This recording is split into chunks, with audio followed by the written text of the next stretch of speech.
तो यहाँ हमें सर्कल P दिया हुआ है, यानी इसका जो बीच का नुक्ता है वो P है और हमें आर्क मेजर मालूम करना है BC का। अब चूंकि इसके बीच में कोई और नुक्ता नहीं दिया हुआ, इसका मतलब है कि हमसे माइनर आर्क का मेजर मालूम करने के लिए कहा जा रहा है। तो ये एंगल हमें असल में मालूम करना है। अच्छा, ये दोनों वर्टिकल एंगल्स हैं और वर्टिकल एंगल्स हमेशा एक बराबर होते हैं। तो फिर इस एंगल को मालूम करने के लिए हम 4 के जमा 159 को बराबर रखेंगे 2 के जमा 153 के। तो भाई इस इक्वेशन को हमें हल करके के की कदर मालूम करनी है, ताकि के की कदर को इधर डालकर हम ये एंगल यानी BC का मेजर मालूम कर लें। तो भाई के को अलग करते हैं और अलग करने के लिए हम सारी के की टर्म्स को इक्वेशन के एक तरफ ले आएंगे और बाकी सारी मुस्तकिल टर्म्स को इक्वेशन के दूसरी तरफ ले आएंगे। तो चले ऐसा करते हैं, इक्वेशन के दोनों तरफ से 2 के को माइनस कर देते हैं। यूँ यहाँ पे फिर 2 के रह जाएगा जमा 159 आ जाएगा और ये बराबर होगा 153 के।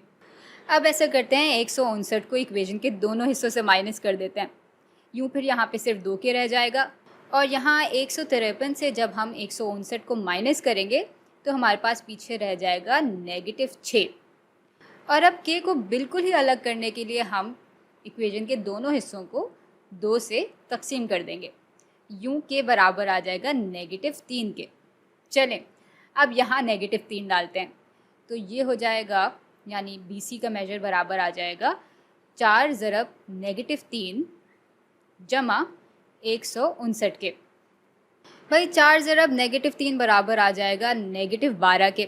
तो हम 159 से 12 माइनस कर रहे हैं और यूँ इसको हल करके हमें 147 मिल जाएगा, यानी AB का मेजर बराबर है 147 डिग्री के। चलें अब ऐसा करते हैं, इसी किस्म का एक और सवाल हल कर लेते हैं। तो यहाँ है सर्कल P और हमें मालूम करना है BC का मेजर। अब B से C तक हम यूँ भी पहुँच सकते हैं और यूँ भी पहुँच सकते हैं। अच्छा, हमें यहाँ बीच में कोई नुक्ता नहीं दिया हुआ, तो इसका मतलब है कि हमसे माइनर आर्क का मेजर पूछा जा रहा है। तो आप ये कह सकते हैं कि भाई यहाँ पे बीच में कोई नुक्ता नहीं है, तो असल में तो हमें ये मेजर मालूम करना चाहिए और इसी को माइनर आर्क होना चाहिए। लेकिन बात यह है कि ये माइनर आर्क हो नहीं सकता। माइनर आर्क हमेशा 180 डिग्री से कम होता है और ये ज़ाहिर है यहाँ तक 180 डिग्री है और यहाँ आगे बढ़ रहा है, तो ये पूरा एंगल 180 से बड़ा है, तो ये मेजर आर्क ही होगी। और यहाँ चूँकि सवाल में हमें बीच में कोई नुक्ता नहीं दिया हुआ इसके, तो इसका मतलब है कि ये माइनर आर्क का मेजर ही मालूम करवाना चाह रहे हैं हमसे। तो हमें ये एंगल मालूम करना है। चलें फिर इसको अगर हम जमा कर लें तो हमें BC का मेजर मिल जाएगा, यानी 4y जमा 6 को हम जमा कर रहे होंगे 7y माइनस 7 में। अच्छा, अब मसला ये है कि हम इसको बराबर किसके रखें। भाई यूँ अगर इसको सिर्फ हम जमा कर देंगे तो हमें तो ये पूरी टर्म y में मिलेगी और ये तो हम नहीं चाहते, हमें तो कदर चाहिए। तो ऐसा करते हैं कि इस पूरे को भी जमा कर लेते हैं। अब जब इसमें हम 20y माइनस 11 को भी जमा करेंगे तो हमें ये पूरा एंगल मिल जाएगा और दायरे का ये पूरा एंगल बराबर होता है 360 के। चलें भाई अब इस पूरी इक्वेशन को हल करते हैं। सबसे पहले हम सारी y टर्म्स को आपस में जमा कर देंगे, बल्कि उससे भी पहले हम ज़रा ब्रैकेट्स को खोल लेते हैं।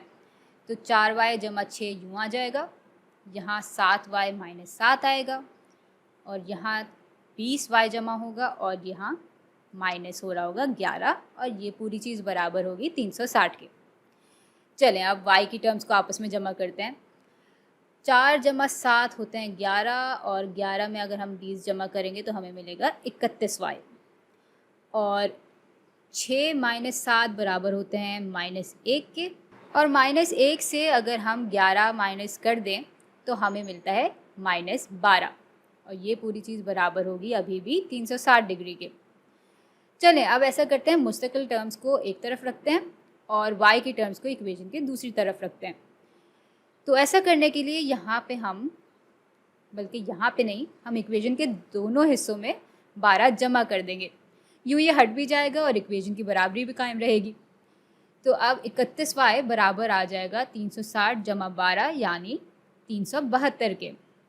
अब इक्वेशन के दोनों हिस्सों को अगर हम 31 से तकसीम करवाएं तो यहाँ y रह जाएगा और 372/31 बराबर होते हैं 12 के।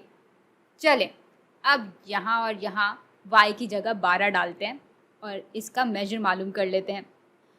तो y की टर्म में ये पूरा एंगल बराबर है 4y + 6 + 7y - 7 के।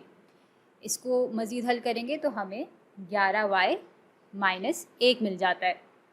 और अब यहाँ पे y की कदर डालते हैं तो भाई BC का मेजर बराबर होगा 11 × 12 - 1 के।